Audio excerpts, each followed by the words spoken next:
Hey, it's Mr. Johns. Welcome to Unit 5 Driving Safe, Sane, and Sober. Probably the three most important things that has to do with driving.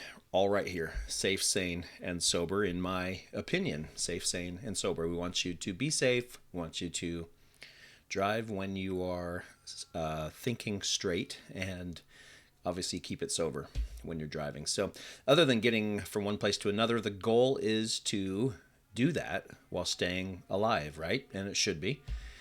Athletes prepare for competitions, leaders prepare for their speeches, teachers, I am one of those.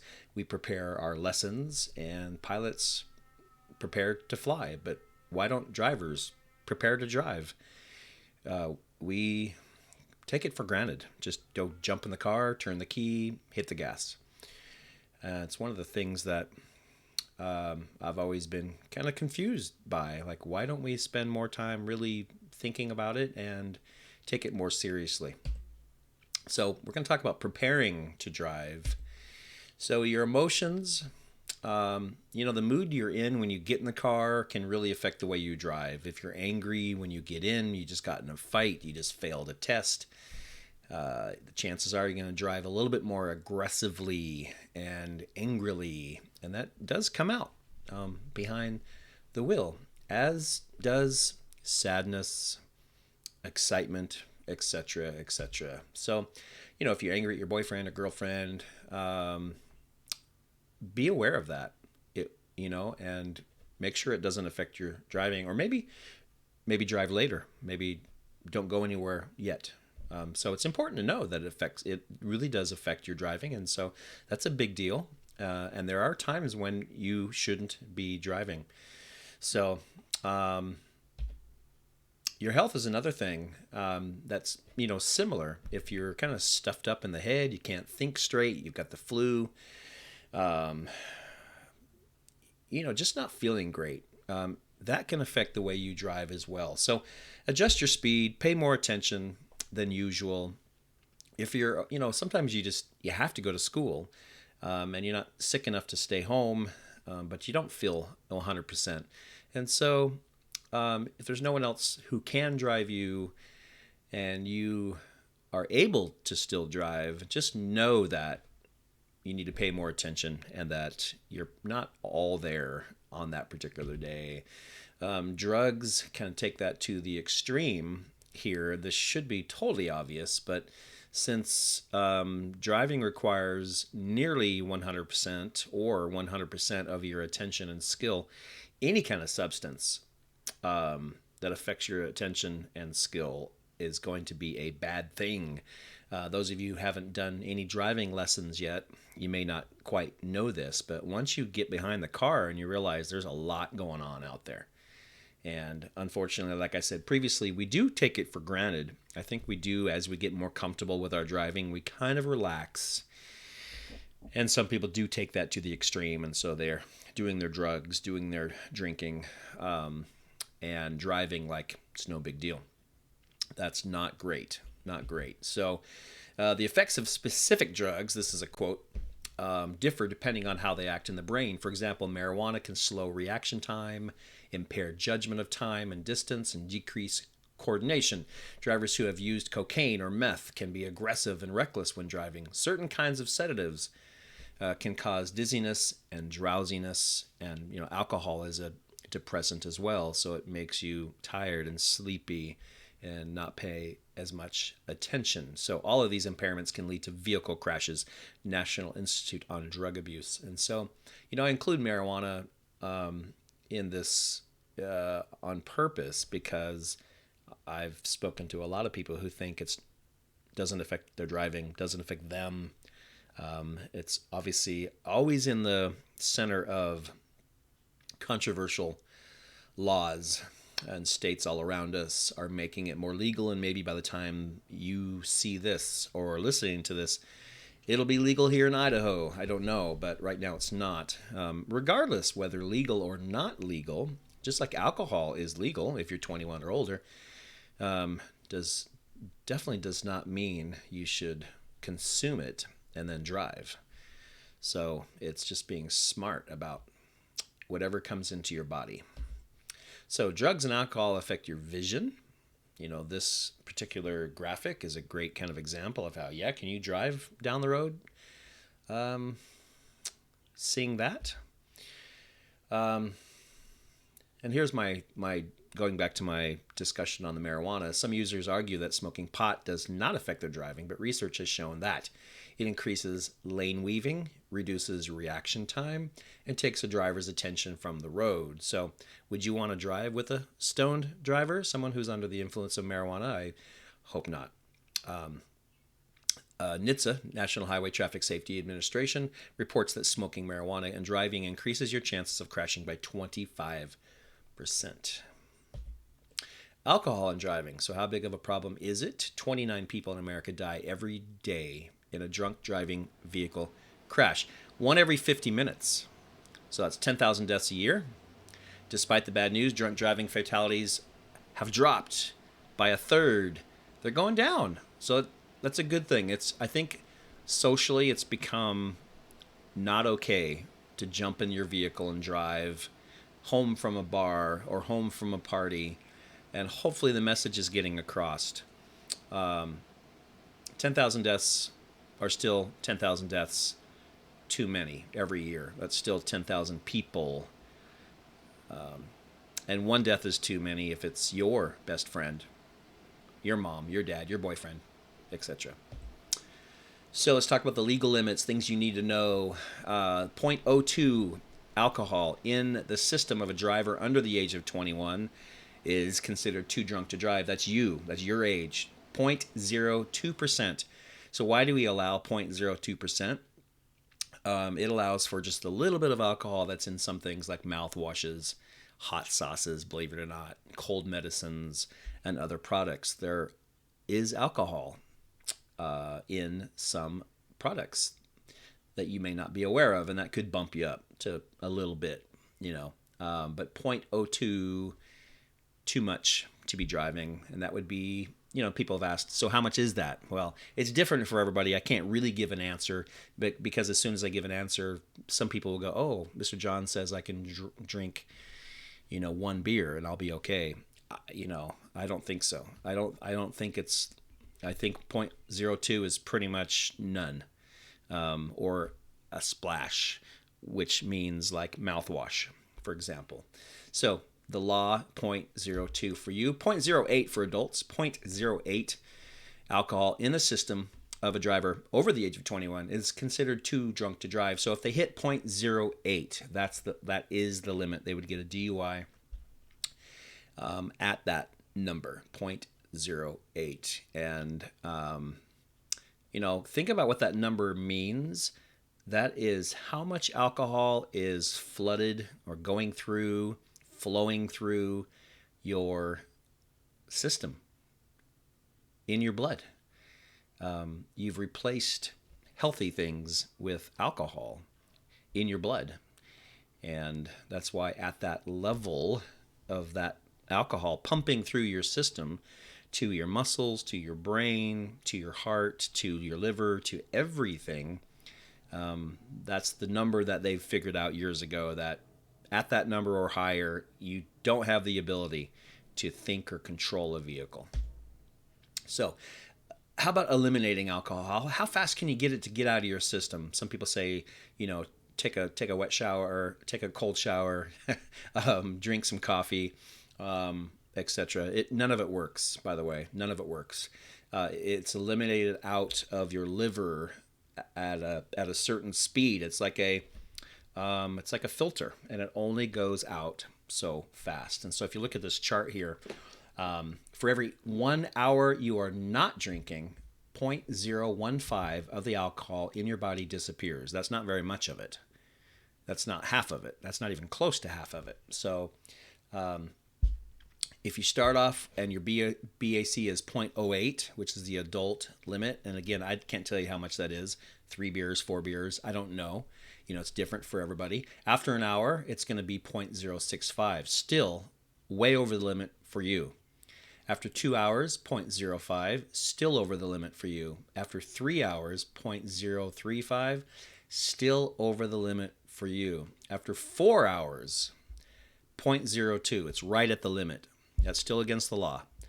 And so it'd be more than 4 hours at this number here. And after 5 hours, it'd be .005 and getting close to getting out of your system. So if you think about it, if that's a couple beers, that takes 6 hours to get out of your system.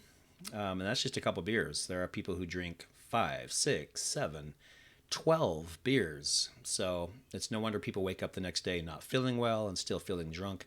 That's because they are. So remember that 10% of alcohol leaves the body through breath, urine, and sweat, but the rest of it has to go through the liver. And so time is the only thing that can help it get out of your body. Time, that's it. Time. It just takes time. So BAC in 1 hour, this is just a chart that shows there is a difference between men and women, just body weight and other differences. And so to kind of simplify what we're looking at here, let's look at the guy's side over here. If you weigh 140 pounds and you drink one drink, okay, so that could be a beer, a shot, a wine cooler, whatever, any alcoholic drink, it puts you at .03. So you're already over, okay? One drink, done, can't drive legally. All right, you don't have the ability to drive legally.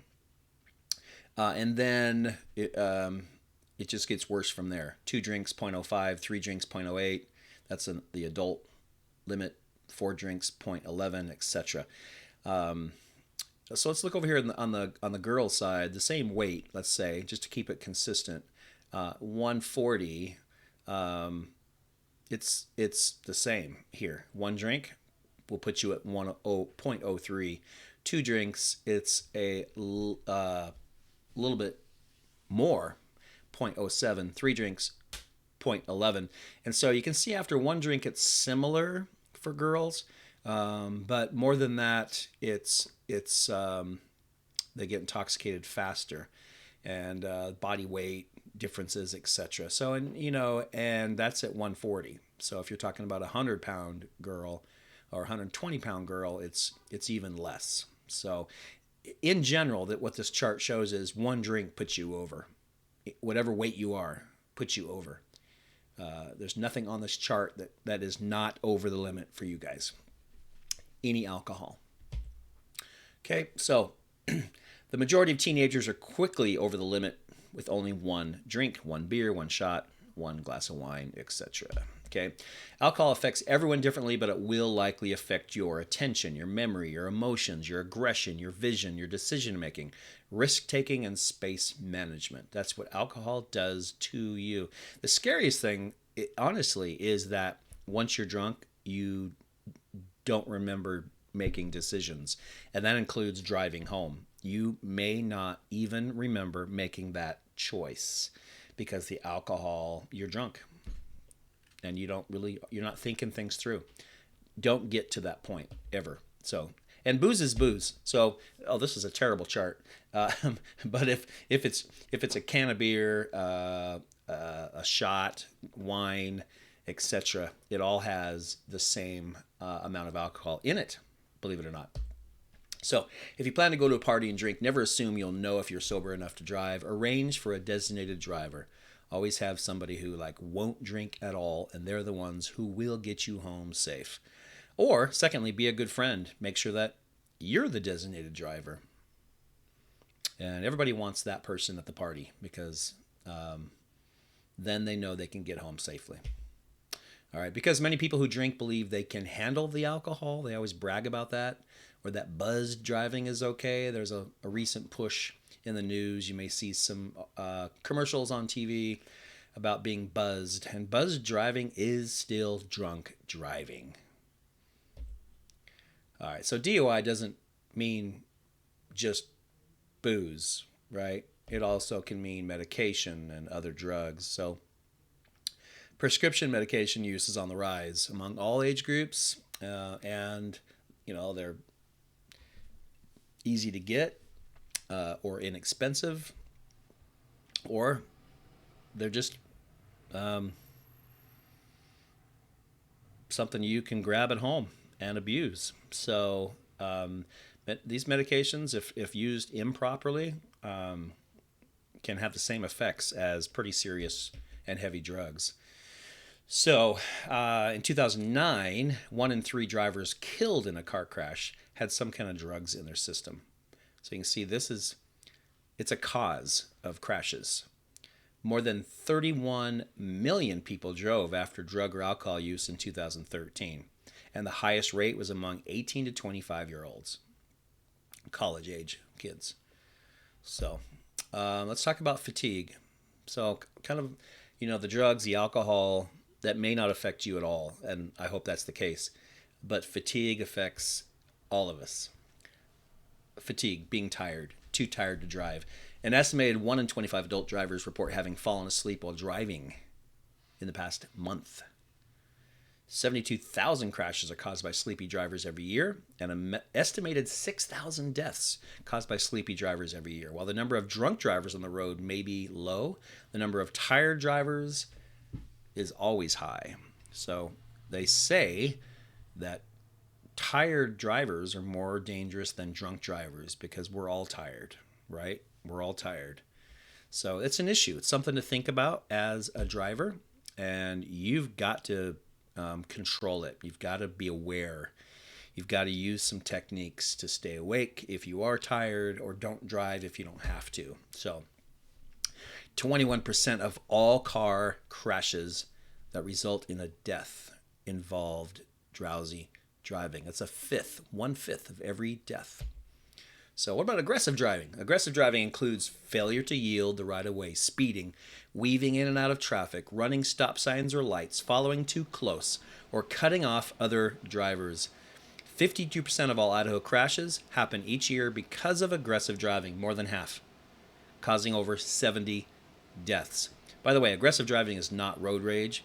Road rage is when it gets violent, but aggressive driving is just the list of those things that I just mentioned, and that people do that all the time, right? Not yielding the right of way. You're speeding. You're weaving, running lights. Following too close is a big one, and that causes a lot of crashes.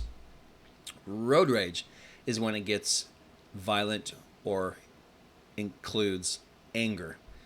Behaviors include yelling, gesturing, physical threats, dangerous driving meant to intimidate or harm another driver, slamming on your brakes in front of somebody, weaving, trying to cut them off, trying to push them off the road.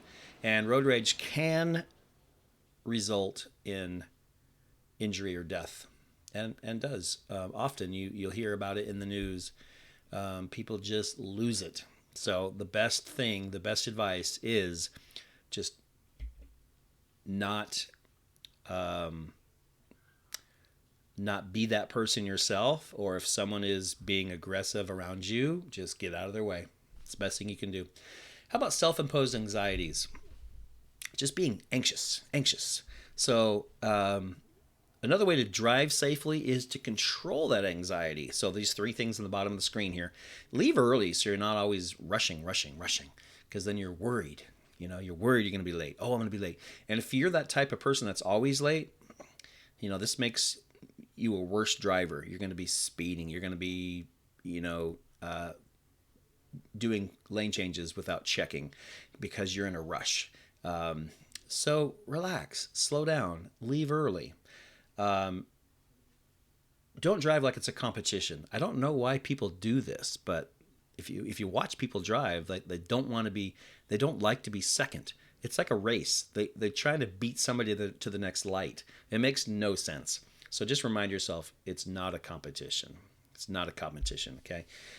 Driving the speed limit so you don't have to worry about getting a ticket. Probably one of the most important things you can do. So it's so nice to be going the speed limit, or even slightly above it, a couple, and know that when a police officer passes you or is right behind you, you're fine. It reduces that anxiety. But if you're the type of driver who's always speeding, you're always looking around, you're always worried about, is there a cop? That's no way to drive. You're going to be anxious, nervous the whole time. Okay? Distracted driving It's become kind of the new drunk driving, right? I mean, this picture is supposed to be funny, and obviously he's not really driving, but the phone, the food, the kids, the laptop, the toys in the back, everything, the music, it's just everything is making it hard for us to just drive, and we need to just drive. We have to just drive. So, will these be your last words? And there's a few sad videos in this class that talk about that, and many more examples of how people were texting something and then they died, and so they know their last words were.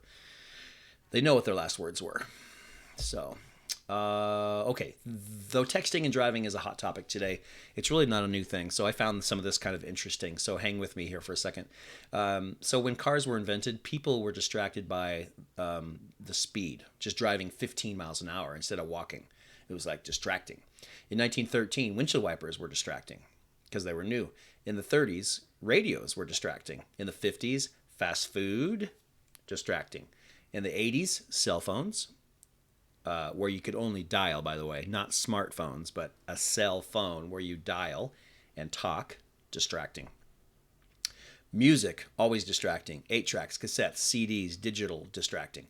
In the 2000s, smartphones, unfortunately, brought a whole new level of distraction to our cars. It is, a smartphone. It's a computer. So you've got everything. Internet, mobile gaming, social media, videos, movies, etc., etc., etc. And all that is very distracting. It's distracting if you have it while you're doing homework, right? It's distracting if you're sitting and talking to your best friend. But people are driving and using their phones. Too distracting. It's just too much. It's too much to do at the same time. In the 2020s, complicated vehicle technology is becoming a distraction for many. And so now all cars, in addition to your phone, the cars have all these buttons and sensors and settings, and you can look at the dashboard and it's overwhelming. Like, where do I turn on the air conditioner? There's all these different things. And what's next? I always joke about a microwave in the dashboard, in the glove box. I would not be surprised if we see that. So most drivers think they can handle those distractions, especially young drivers like you. We can handle it. We can do more things than old people. We can multitask. Well, that's called divided attention. And many things can be done with divided attention. You do it every day at school. You pay attention to the teacher while you're really texting or you're drawing or you're doing something else. And the consequences are not such a big deal in most situations, right? You can get away with it. You do it all the time. You have a headphone in, you're not really listening. There's a test on Friday, whatever, you'll probably still pass, right? Even though you might fool yourself by thinking you can eat, talk, text, do homework while driving, watch a movie, etc., you can't drive and do those things. So you're entering a new world. You've been able to multitask in the rest of your life, but you're entering a new realm where you're going to be controlling a 2,000, 3,000 pound car going 40, 50, 60 miles an hour, and it needs a driver that is only driving. So, distractions. In America, more than 40,000 people are killed in car crashes every year, and over 3 million are injured. Distracted driving contributes to about a fourth of those. Okay? Should sound familiar to our discussion about tired driving, right? Very, very similar. So, drunk driving, distracted driving, tired driving, those things are what are killing people. And those under the age of 20 are most likely to be distracted. That's you. Okay? You don't have the practice yet. You don't have the ability to focus yet. Those in their 20s are most likely to use their cell phone while driving. So we're talking about you being distracted by whatever. Those in the 20s, so college, they're the ones who are using their cell phones. Those who are between 30 and 49 are most likely to be eating and distracted by food all over their lap and eating while they're driving. And those over the age of 50 most likely to be distracted by things outside the car. So your job as a good driver is to avoid distraction when you can and limit them when you can't. That is your job. It's hard for us to teach you that. Only you can do it, right? Only you can have the attitude that I can't be distracted. Don't have the attitude that I can handle it. I'm better than others. They might not be able to do it. I can do it. Like, don't have that attitude, right? So limit the number of friends that you have in your car, especially the first year of driving. So it's just maybe just one friend talking. Keep the volume of your music down so you can hear other things. Adjust all your comfort, audio, car features before you take off. So you're not looking for the air conditioner, not looking for the windshield wipers, not looking for a seat adjustment or whatever. Never look at your phone while driving. Just drive. Just drive. The phone is not part of the car, right? You don't need to check anything on your phone. I know if you hear those notifications, it just about drives you crazy. Like, what is it? Who is it? What are they saying? What's going on? Turn those notifications off. Put your phone in the trunk or the glove box or somewhere you can't even reach it. That's the best advice I have for you because it's so tempting. It's right there. I'll just glance. And that glance becomes a longer read, which becomes distracted driving. Okay. There is a new law started January 1st of 2021 that you can no longer use your phone while driving unless it's hands-free. So here is the law. Hands-free device law requires electronic devices to be in hands-free mode while driving, including when stopped at a red light or stop sign.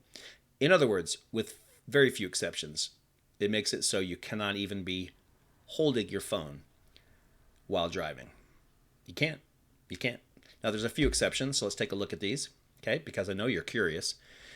Drivers can only use electronic devices and mobile phones in hands-free mode. Drivers are only permitted to touch devices to activate hands-free mode, okay? So let's say you get in the car and you're driving, and you shouldn't do this, but the law says you can turn on hands-free mode, okay? You're not going to get a ticket for doing that. Now, I would do that before I took off, obviously. Or I just put it in my trunk, put it where I can't reach it, right? So you don't have to do this every time. But just so you know, you can touch it to turn it to hands-free mode. And some phones do this automatically.